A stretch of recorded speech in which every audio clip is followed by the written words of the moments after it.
Tony, on se retrouve pour une nouvelle vidéo. Ça fait hyper longtemps qu'on n'en a pas sorti sur la TF Hearthstone, alors j'espère que vous allez tous très bien. Et je reprends un petit peu le jeu depuis quelques temps, donc ça fait quoi? Ça fait, je vais voir, ça fait à peu près depuis décembre dernier, donc 9 mois que la chaîne est en arrêt total. Donc j'espère réussir à la faire reprendre de plus belle. Donc là, on va aller voir le deck que je vais vous présenter aujourd'hui. C'est le deck guerrier fatigue. Je vais le marquer tout de suite. Voilà. Le deck guerrier fatigue. Alors, on joue 200 à licor, 2 heures de bouclier, un hospice, 2 enchaînements, 2 execs, 2 haches, 2 heurtoirs, un bran, 2 ghouls, une maîtrise, 2 oracles, 2 sonnets, un brave sabot de sang, une élise, 2 bastons, une justice, un Reno, une Sylvanas, un hurle-sang et une Alex. Alors, qu'est-ce qui est important dans ce deck? Qu'est-ce qu'il y a de nouveau? Qu'est-ce qu'il faut mettre qui paraît assez bizarre? Alors, déjà, l'hospice, très important. Il faut penser à le mettre, ça va gérer le board. Il y a, en début de game, tu peux le mettre sur beaucoup de decks, par exemple Shaman, Majatis Flamme, etc. C'est vraiment hyper fort. Après, il y a le Bran qui va comboter avec les deux Murlocs. Voilà, les deux, j'ai envie d'en parler parce que les Murlocs, c'est un deck fatigue. Donc, on va avoir envie de faire soit des fausses des cartes adversaires, soit en fin de game complètement le ravager. Nous, on a de l'armure pour se protéger. Lui, il va perdre des points de vie, on va le tuer. Après, l'Elise, pour mettre une carte de plus dans le deck.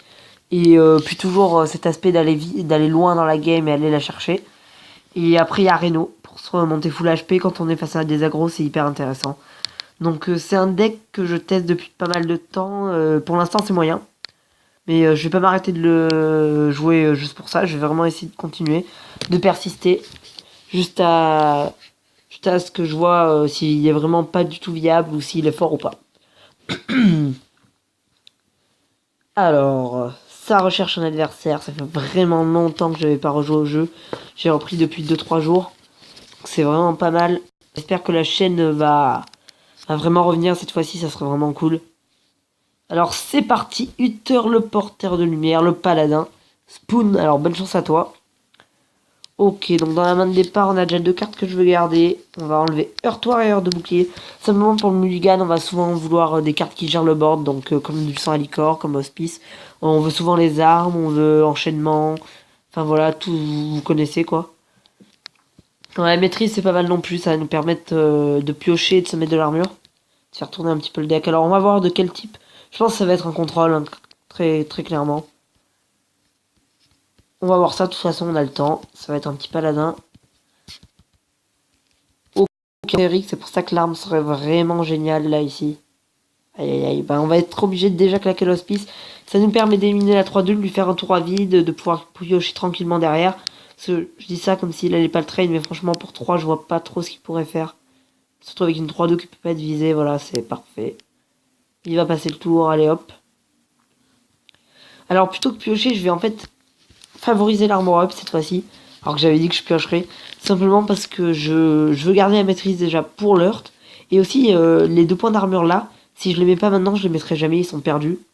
Tout simplement parce que c'est que à ce tour que je peux les mettre. Alors que la maîtrise, je pourrais la mettre quand je veux. Je sais pas si c'est facile à comprendre. Mais voilà. Ok, donc là on va très clairement du sang à licor. Ça de 2. Ça de 3 du coup qui deviennent de 2. Armor up en espérant qu'il ait pas de quoi gérer la 2-2. À part avec la sienne, de 2-2 justement, le pirate. Ça m'a l'air d'être un deck assez spécial de rang 19 en face, hein, très clairement, là ça se voit. Et l'Argus, aïe aïe aïe aïe aïe aïe aïe. Waouh, et... Ouais, là ça fait mal. J'ai bien peur que ce soit une rédemption. Je vais essayer d'aller le chercher comme ça, et ouais, c'est un homme sacrifice, encore pire. Du coup, alors là, je pense que je vais enchaînement. Si ça pouvait toucher la 3-3 et la 2-3, ça serait vraiment génial. Ok, ça va, c'est pas les pires. Comme ça, hop, on va aller chercher. Et voilà. Du coup, on se retrouve avec une 2-2 en face du board et nous une 3-3, donc c'est pas mal du tout. Ok, il joue marteau du Kourou, c'est vraiment un deck spécial. Ça doit pas être un haut classé en face. Hein. Il a dû commencer le jeu il y a pas longtemps. L'Argus, le petit coup, voilà. Il a pas un gros board, c'est parfait. On top deck là, ça c'est super. Nous permet d'aller trail à 2-2 et de re-armor up. Et là, On arrive à un stade où on est déjà au 7ème tour de l'adversaire et on a 24 HP toujours. Il a rien sur le board. Il a rien construit concrètement. C'est parfait. Vraiment, c'est super ce qui. C'est comme ça que ça doit se passer. Excusez-moi, hein, je suis enrhumé. Alors, 1-1, 2-4, 1-1. Une petite goule, ça serait vraiment cool. Ok, un murloc. Donc là, je pense qu'on va pas faire grand chose. On va aller piocher quand même. Voir ce qu'on a. Ah, le brave, j'hésite à le jouer. Je pense qu'on va le jouer. Parce que ça nous permet vraiment de tanker là. Il a pas grand chose à faire pour le trade, je pense. Parce que peut-être une championne, aller taper avec sa championne, mettre les deux 1-1 par exemple. Ce que je verrais.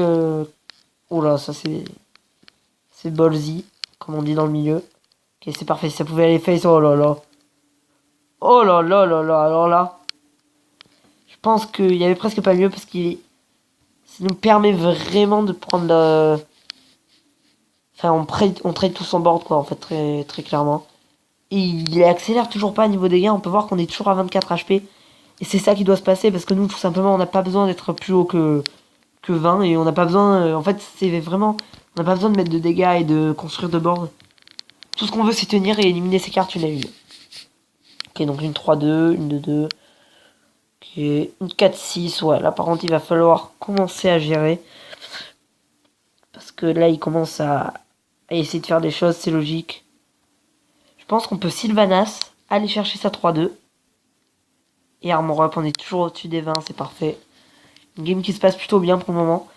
Donc 4-6, 2-2. S'il gère à Sylvanas, il sait que je lui vole une carte.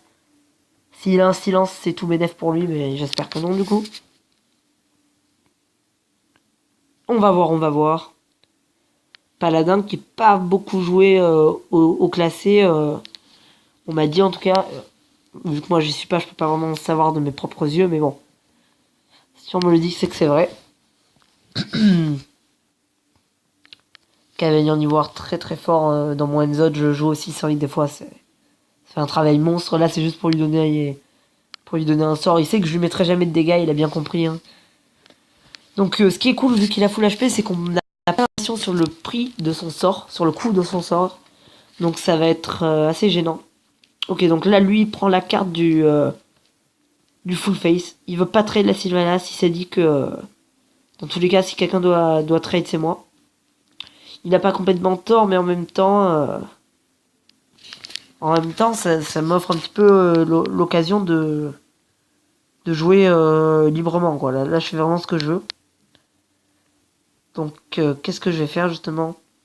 Je pense que le mieux, là, ça va être Hurle-sang. Taper dans la 4-6. Sonner la 4-4. Trade avec la cible la 4-4. Je pense que c'est le mieux, ça nous permet de rester toujours à un niveau d'HP qui contre un paladin était assez convenable. Hein. Vraiment, 14 HP, on s'inquiète pas contre un paladin. C'est pas un mage, c'est pas un guerrier avec des armes, des charges, c'est pas un chaman qui a plein de sorts. Non, non, non. Là, on a un vieux paladin. Et là, il fallait le misplay de pas attaquer face. Est-ce que ça va payer? Oui, ouais, ça paye. Du coup, après, ouais, peut-être qu'au final, c'est pas un misplay. Il s'est dit, comme ça, je traderai la carte adverse. Ouais. En voyant comme ça, c'est pas un misplay, c'est vrai. Qu'a-t-il joué? C'est la question. 8 d'élixir, 8 de mana, excusez-moi. Trop l'habitude de Clash Royale. Alors, Brandbarbe de bronze, Oracle. On va vraiment aller chercher directement cette combo qui va être très forte. On repioche un nouvel Oracle. Aïe aïe aïe, je sais pas si je vais le jouer. Si je fais pièce Oracle, ça peut être un carnage. Je peux peut-être faire pièce là. Par exemple, sonner la 1-1. Oh non, c'est con. Je viens de faire une connerie du coup. Bon, non, c'est pas grave. J'ai fait une connerie du coup. J'aurais dû heurtoir la 1-1 et jouer mon oracle derrière. Il va jouer aïe aïe aïe. Voilà les gros misplay les gars. Là vraiment c'est là que tu sens le manque de temps de jeu, l'énorme misplay. Si vous voulez faire que 1, ça serait drôle. Ok 3. Ah gros misplay, hein, je suis dégoûté de ce que je viens de faire un peu. Du coup je vais lui refaire un oracle hein, quand même pour lui brûler une carte, 2 cartes, ouais. 2. Toujours ça de fait hein. Forge Arcane pour commencer, c'est bizarre qu'il la joue d'ailleurs. Et Marteau de Kourou, bon c'est chiant. En fait c'est deux cartes que je voulais... Enfin je connais pas son deck mais je pense que c'était pas les meilleures. Donc on remonte à 21 HP, super bien, c'est ça le but du deck. C'est vrai que c'est des games longues, ça je le sais. Ceux qui veulent aller plus vite, ils joueront jamais ce deck. Mais c'est vraiment super fort. Ok, alors là il met tout, il veut vraiment aller vider sa main. Alors je pense que je vais aller mettre mon hurle-sang dans la 2-2, heurtoir et heure de bouclier, ça 8-5. D'abord on va faire l'heurtoir pour commencer, ça fait piocher. Baston qui ne servira plus sans doute dans cette game. Faire comme ça. Comme ça. Comme ça. Et on va se remettre de l'armure. C'est vraiment parfait. Il lui reste plus que 13 cartes pour me tuer. Voilà, là on a déjà fait la moitié de son deck. En restant à 21 HP pour vous dire la puissance du deck. Il n'y a pas eu encore la justicière pour nous mettre les 4 d'armure à chaque tour. Sinon là je pense que c'était clairement plié. Il aurait pu se barrer. Même là je pense qu'il ne peut pas rester longtemps parce que c'est... Là, il reste pour rester, quoi. Elle est foutue, sa game. Clairement, pour gagner face au deck que je vous présente, il faut... Pour perdre face au deck que je vous présente, il faut... Enfin, non, je m'exprime mal. Si quelqu'un arrive à vous gagner avec ce deck, c'est que il vous a agressé en début de partie. Le plus souvent, je pense. Et c'est souvent ce qui nous fait perdre avec ce deck, parce que c'est... C'est un deck qui, au début, s'il a pas ses cartes pour gérer le board, s'il a pas ses L, s'il a pas son arme, il peut avoir énormément de mal contre des decks aggro. Et le problème, c'est que le deck aggro, il va pas aller au-delà des 12 tours en vous agressant. Donc vous allez perdre. Par contre, contre des decks mid ou contrôle, normalement, vous devez gagner si vous jouez bien le match-up. Là, on peut voir que face à ce deck, il s'épuise tout seul. Petit à petit, il joue toutes ses cartes. Et il se rend pas compte qu'en fait, moi, je reste toujours à un nombre d'HP... Enfin, qu'on peut pas atteindre, quoi. Et lui, il peut rien faire.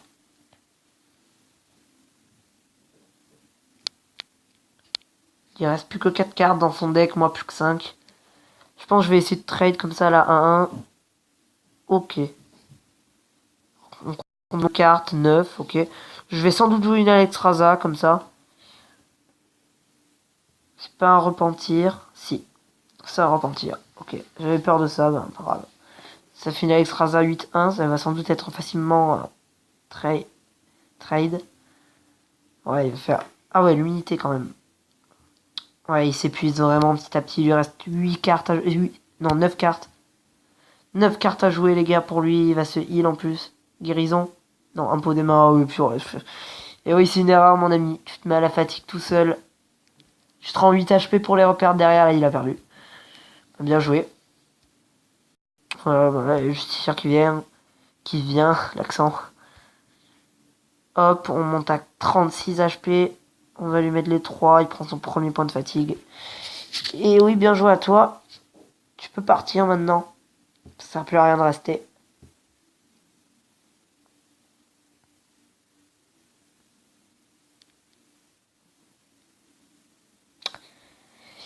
Ouais, il reste, hein. Ok, il va se battre juste au bout. Bah, c'est bien en tout cas pour lui. C'est bien pour lui, c'est l'honneur, quoi. Il se bat juste au bout. Bonne protection, ouais, il va... il va claquer toutes ses dernières cartes comme ça. Ah, comme ça, il est sûr que... Ok, bon. Il va être un petit peu dégoûté sur l'enchaînement, je pense. Hop, hop. Ça, regardez, toutes les cartes ne sont pas jouables. Que de la gestion de board. Et on va le mettre pour voir ce que ça nous a donné. En plus, ça va nous donner des cartes dorées. 2 cartes dorées, 2 légendaires dorées. Ok, ouais, Ilan doré, 20 cliffs dorés, c'est super beau. Bon, bah voilà. Bah voilà, pour la première game, je pense que je vais en faire 2 quand même, parce que c'était pas une game assez compliquée. Là, on a pu voir vraiment, c'était assez violent. Je pense que on peut vraiment le dire. Là, je pense que je vais jouer Dragon Eldemort. Hein. Putain, il y avait même lui. Allez hop, le Dragon Eldemort. Hop, on va aller tout trade. Et voilà. Adieu l'ami. C'était une très belle partie à tes côtés. Très belle et très facile d'ailleurs. Je pense qu'on peut dire les deux. Il va sans doute se barrer quand même au bout d'un moment parce que là c'est... Voilà. Voilà, bien joué. Allez, au revoir. Ben là on a une game plutôt facile, mais ça va pas du tout être tout le temps comme ça, hein. Je pense que c'est une chance qu'on a eu de tomber sur cet adversaire, mais là j'espère tomber sur un adversaire beaucoup plus coriace. Un deck si possible match-up non favorable pour vous montrer ce que ça fait et comment le gérer si j'y arrive. C'est parti dans les contacts, je vais voir qui est connecté. Ok. 97 contacts, mais comment j'ai pu en arriver là? 97 contacts. Axel Poich, hein, grosse dédicace à lui. Le tenant de la chaîne en lui-même en soi. C'est lui qui l'a créé. Donc grosse dédicace et aussi grosse dédicace à Fred Fage, Loïc de son vrai nom. Et Gohan. Fred Fage pour la chaîne, meilleur pote. Et Gohan, très bon pote à moi aussi. Dédicace à vous deux les gars. Alors c'est parti, là on tombe contre un druide, voilà justement. Druide. Alors druide ça va être un match-up plus compliqué aussi. Je pense qu'on va garder l'enchaînement. Ça peut être une très très bonne carte pour gérer le board. Et double sonnet.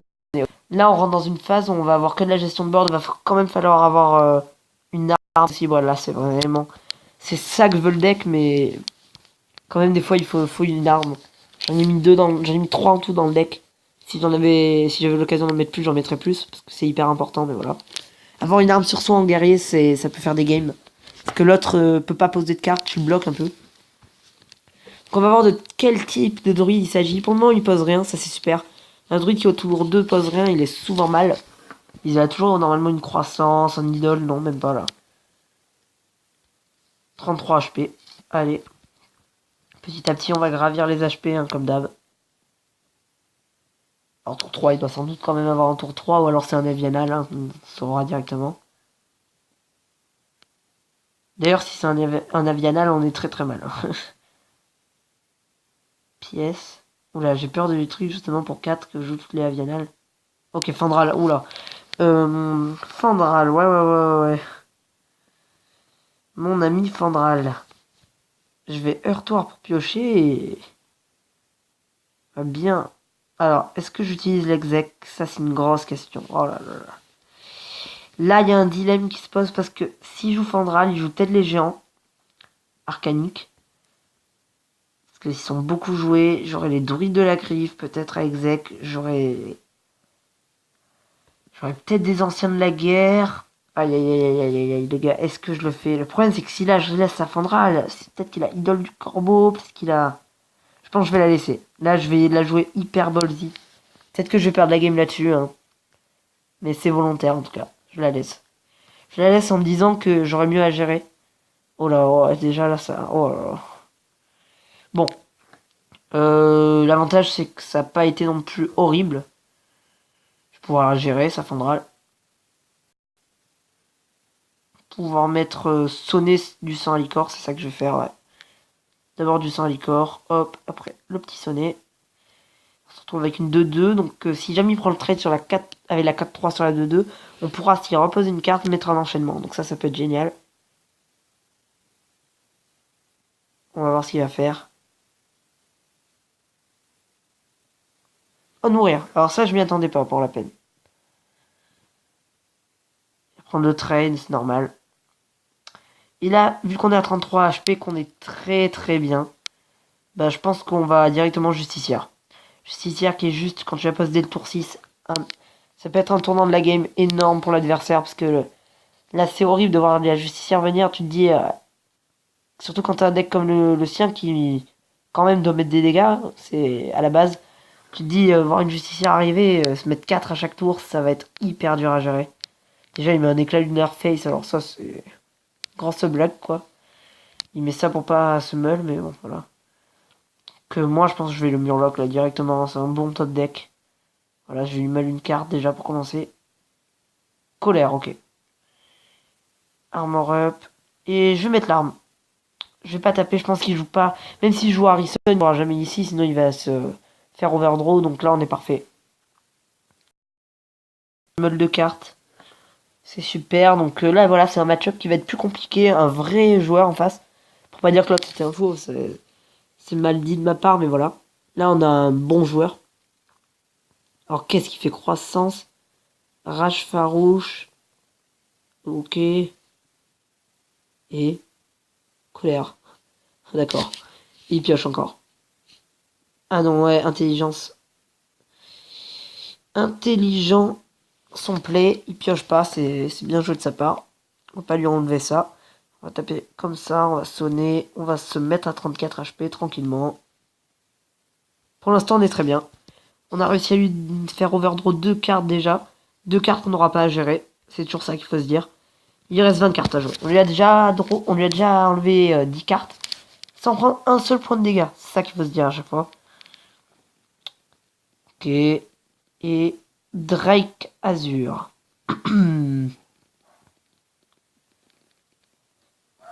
Donc je vais enchaînement pour commencer. Donc quoique. Peut-être je sais pas. Non, je pense que le meilleur play c'est ça. Enchaînement. Hospice. Armor up. Et on passe. Tout simplement parce que là, il doit gérer l'hospice. Et il a plus de colère normalement. Et il a enlevé un éclat lunaire et il doit utiliser peut-être une racine. Et s'il utilise une racine, vu que je crois qu'il joue sans doute Maligos, et voilà. Là, ça lui fait vraiment mal parce que une racine alors que tu joues Maligos, quand t'as déjà utilisé un éclat lunaire, ça fait mal. Ok, donc là il joue ça, donc pas de problème. On va le baston. Facile qu'on la top deck. Hein. Ça c'est important pour qu'il croie qu'on n'en ait pas une autre. Et ça peut aussi énerver l'adversaire, c'est toujours important de le faire. Ok, une de deux, c'est parfait. Allez hop, on s'armor up encore. Encore. On veut toujours plus d'armure. Donc il a actuellement 16 cartes. On lui a bientôt grillé la moitié du deck. C'est parfait. Un ancien de la guerre, donc ok. Il se remet 8 ou il va nous mettre 4? Oh là là. Ok, il est plus haut que nous. On va enchaînement exec, bien sûr. Enchaînement exec et on se remet 4. Là, ça va devenir invivable pour lui à la fin parce que il doit nous mettre des dégâts, il n'y arrivera pas sans doute. Pour l'instant, tout se passe bien. On a une hurle-sang en main qui est énorme. Quand on arrive à la poser vraiment... Oh là là, et en plus, ah voilà. Merci et bien joué. On va lui dire bien joué, on a gagné. Alors là, c'est...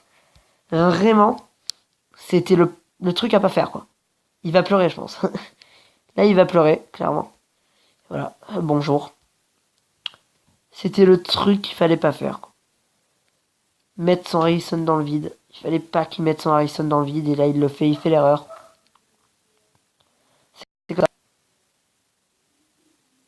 C'est comme ça, et il enchaîne sur un ancien, mais ouais.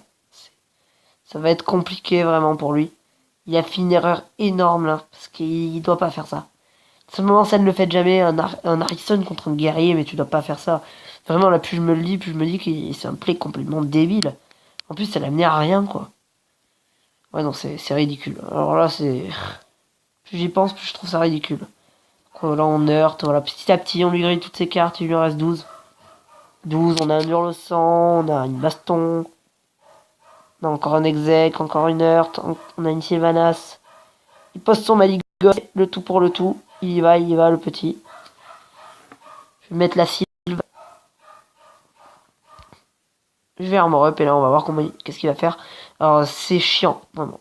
Laisser un Maligos c'est assez horrible. J'aurais dû baston en fait. J'aurais dû baston, là j'ai fait un gros misplay. Deuxième misplay. Énorme misplay d'ailleurs parce que je vais lui laisser mettre des dégâts. J'aurais dû baston parce que je volais son Maligos et je gagnais. Quel misplay. Waouh. Là j'avoue je... Ouais c'était pas très intelligent ça. Ok allez Yog, bon.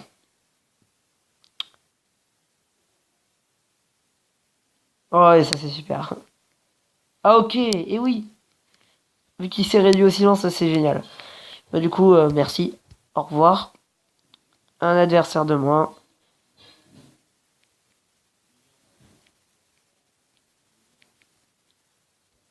Et voilà. Donc là, on se dirige très clairement vers une deuxième victoire. Il lui reste plus que 8 cartes à jouer. C'est Yogg que je trouve beaucoup moins intéressant dans cette nouvelle méta. Tout simplement, voilà, ben, au revoir, bien joué. Donc 2 victoires. Donc ce deck, je vous conseille vraiment de le jouer. Je vais revenir dessus pour que vous fassiez le screenshot. Au cas où, si vous avez envie de le jouer, c'est comme vous voulez.